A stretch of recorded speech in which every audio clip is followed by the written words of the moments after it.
Olha só, a Academia Brasileira de Letras atualizou no último mês a lista de verbetes da língua portuguesa. Esta é a sexta edição do vocabulário ortográfico e traz agora 1000 novos termos que antes não eram reconhecidos oficialmente na nossa língua. E para saber mais sobre esse assunto, a gente está hoje ao vivo com o professor de língua portuguesa e articulista na Academia Goiana de Letras, Carlos André. Professor, seja bem-vindo, muito bom dia, obrigada por estar aqui com a gente hoje. Bom dia a todos, é uma honra estar nesse programa, um programa que eu assisto, um programa que muito bom, parabéns a vocês pelo trabalho, pela descontração e pela informação. E vamos lá, vamos falar sobre a última flor do Lácio. Vamos lá, professor. Primeiro explica aí para o pessoal de casa o que é o VoLP, o vocabulário de língua portuguesa. Isso, o VoLP. Eu vou inclusive colocar aqui, nós temos a edição anterior do vocabulário ortográfico da língua portuguesa, que é esta aqui. Esta é a edição do vocabulário ortográfico, este é o da 5ª edição. Esse aqui, inclusive, é o manual, etc. Esse manual, esse vocabulário ortográfico, que também está na internet, ele já está na 6ª edição. O que é isso? A Academia Brasileira de Letras funciona aqui como um cartório das palavras. Então imagine que haja lá o cartório em que há muita gente no Brasil, que portanto tem nome, esses nomes são colocados no cartório, os contratos são ratificados no cartório. Pois bem, as palavras também têm um cartório chamado VoLP, Vocabulário Ortográfico da Língua Portuguesa. As palavras vão surgindo como se fossem nomes, de contratos ou de pessoas, e aí a Academia Brasileira de Letras coloca esses nomes no VoLP. Para quem, inclusive, não conseguiu ainda acessar, o VoLP, Vocabulário Ortográfico da Língua Portuguesa, pode ser acessado pela internet, academia.org.br.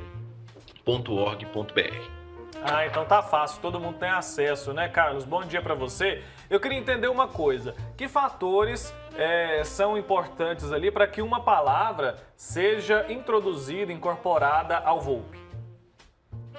O principal fator é o uso, é importantíssimo observar isso. O principal fator é o uso.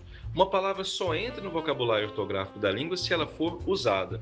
A Academia Brasileira de Letras, hoje, com muito mais tecnologia, com muito mais sofisticação, aliás, parabéns à academia, ela tem uma comissão chamada Comissão de Lexicologia. Léxico é palavra, Então, essa comissão de lexicologia é a comissão que analisa quais são as palavras que devem constar do vocabulário brasileiro. Importante observar que a academia hoje usa algo inusitado. A Academia Brasileira de Letras usa hoje a internet. Os dados da internet, o Google, demonstram quais são essas palavras e, consequentemente, elas entram por necessidade, por uso na academia, na língua portuguesa, na língua culta. Que bacana. Professor, agora explica pra gente, tem algum período aí em que essas palavras vão sendo incluídas? Elas são incluídas, vai juntando um monte para incluir tudo de uma vez? Igual essa última vez, parece que foram mais de mil nomes, é isso? Tem um período determinado aí para essa inclusão? Não. Inclusive, esse é um questionamento que, como linguista, como professor, como alguém que está ligado à política das línguas no Brasil, que poderia ser mais claro. Claro que aqui não vai uma crítica à Academia Brasileira de Letras, mas é apenas uma sugestão. Eu imagino que o ideal seria que, por exemplo, de ano em ano nós tivéssemos inclusão ou retirada, porque algumas palavras também morrem, Infelizmente, algumas palavras deixam de existir por falta de uso. Esse, por exemplo, para vocês terem uma ideia, a última edição do VoLP é de 2009. Imagine, 2009. De 2009 para cá, 1000 novas palavras. É um tempo, digamos, razoavelmente grande. Então, infelizmente, não há uma lógica nisso, mas acredito que passará a haver, principalmente com base nas novas tecnologias. Foram incorporadas algumas palavras que estão sendo muito utilizadas não só aqui no nosso país, mas no mundo todo. Isso é uma tendência, isso acontece também em outras línguas e, por exemplo, outros países que falam português, eles têm alguma relação ou não? Cada país tem as suas regras ali, incluem as palavras de acordo com o seu tempo, com aquilo que consideram que seja necessário. Uma vez eu fui dar uma palestra em Portugal, foi muito interessante, lá em Lisboa, e aí quando cheguei eu pedi para que o colega pudesse me dizer como é que se apagava o abajur, e ele não entendeu o que eu disse. Eu disse, o abajur. Aí ele disse, sim, o candeeiro, disse ele, candeeiro. Sim. Por quê? Porque em Portugal não se usa a palavra abajur. Abajur é uma palavra de natureza francesa, né? De origem francesa, assim como sutiã, não é? Que é sutiã aqui no Brasil. Bem, o que se pode observar é que há países, há culturas que têm mais ou menos receptividade aos chamados empréstimos linguísticos. Algumas que o que fazem? Trazem até a palavra de outra língua, mas traduzem essa palavra para a língua, né? Isso depende muito da capacidade que um povo tem de admitir ou não, mais ou menos, digamos assim, outras culturas. No caso do Brasil, há uma tendência muito grande, principalmente de admitir com muita força a cultura estadunidense, né? A cultura dos Estados Unidos, por vários motivos, entre eles os motivos de natureza econômica. Nós observamos com muita clareza essa perspectiva de natureza econômica. Então, isso aqui nos chama bastante atenção. Essa influência estadunidense, principalmente hoje, mostra que no Brasil, diferentemente do que acontece em Portugal, na França, em alguns outros países, também com mais dificuldade, essa absorção dessa cultura estadunidense. Então, mas no Brasil é muito comum. Lockdown é um exemplo clássico que não foi incorporado ao vocabulário de Portugal, mas foi incorporado ao vocabulário brasileiro. Ah, interessante. Lá eles chamam fechamento. Fechamento, Tem muitas palavras que são diferentes, né, no significado também. Professor, agora, no VoLP, além da inclusão dessas novas palavras, tem também o significado delas, como no dicionário ou não? A pessoa só vê ali a lista de novas palavras que foram incluídas? Muitíssimo também interessante essa pergunta, porque quando nós pensamos no vocabulário ortográfico, o que diferencia um vocabulário de um dicionário? O vocabulário traz a palavra e traz a categoria gramatical da palavra. Vamos imaginar a palavra lockdown, eles colocam lá assim, substantivo masculino. Pronto, o vocabulário fez aquilo que deveria fazer. O dicionário, além de trazer a perspectiva do significado, da palavra em si, da classe gramatical, traz o significado, traz a origem etimológica, traz aspectos contextuais. O dicionário é muito, muito mais profundo. Mas veja, por que sua pergunta chama muita atenção? A Academia Brasileira de Letras, estou aqui no Instagram da Academia Brasileira de Letras, esse aqui é um Instagram, ABL Oficial, aqueles que puderem olhar depois, por favor, vão lá. Vão perceber, por exemplo, aqui, a palavra é a palavra podcast. Vejam se vocês conseguem observar. Ao observar podcast, o vocabulário cumpriu o que ele deveria cumprir, não é?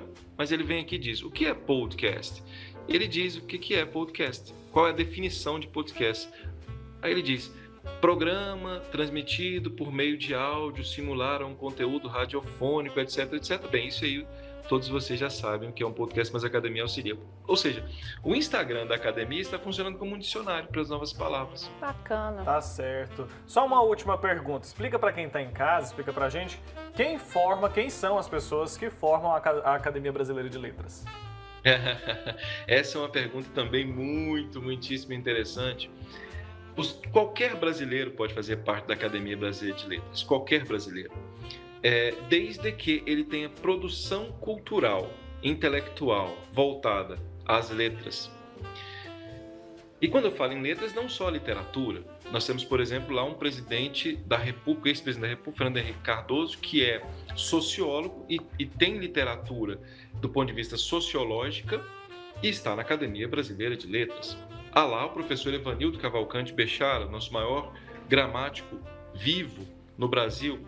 Há lá também historiadores como José Murilo de Carvalho, que escreve uma obra extraordinária, né, sobre a história do Brasil. Então, o que se observa é que a época Machado de Assis, todos aqueles que fundaram a academia, não quiseram uma academia só de letras, mas quiseram uma academia de ciências, embora não tenha esse nome. Então, para fazer parte, o que tem que ter? Produção científica, tem que ter literatura, não necessariamente livros literários, mas qualquer livro. E aí há uma perspectiva que é, obviamente, ligada ao prestígio social, né? Não se entra na academia sob qualquer hipótese sem um prestígio, sem aquilo, vou usar uma palavra, sem network.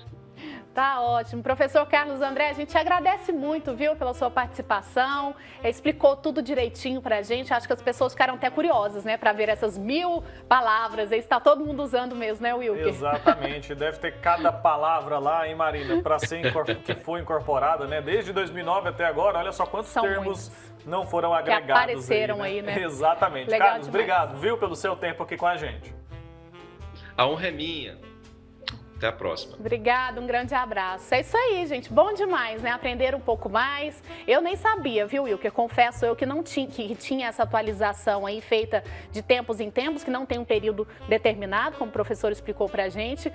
Eu achava que, assim, quando tinha, era impossível mesmo, quando ela estava ali já incorporada, elas iam, né, entrando aos poucos no dicionário. Eu lembrava só de dicionário, mas não sabia do VoLP, como o professor explicou pra gente. E aprendemos hoje, então, né? Tem toda uma regra ali, um procedimento até que essa palavra seja incluída oficialmente no nosso idioma. E são incluídas palavras que a gente já usa no dia a dia. Olha só quantas vezes a gente não usa a palavra negacionismo, lockdown, a gente usa Covid, né? A gente usa isso no dia a dia e nem presta atenção. Essas palavras que eu disse, por exemplo, muitas delas, elas são emprestadas, né? Mas agora fazem parte, então, do nosso vocabulário oficial. E que há 2 anos atrás, por exemplo, a gente nem imaginava que fôssemos usar tanto, né? Nem conhecíamos essas palavras direito. Então, tá explicado, muito bom a gente aprender um pouquinho mais sobre a língua portuguesa. A gente agradece, né, os nossos professores sempre aqui que participam. Hoje foi o professor Carlos André ensinando um pouco mais pra gente. Isso é muito bom.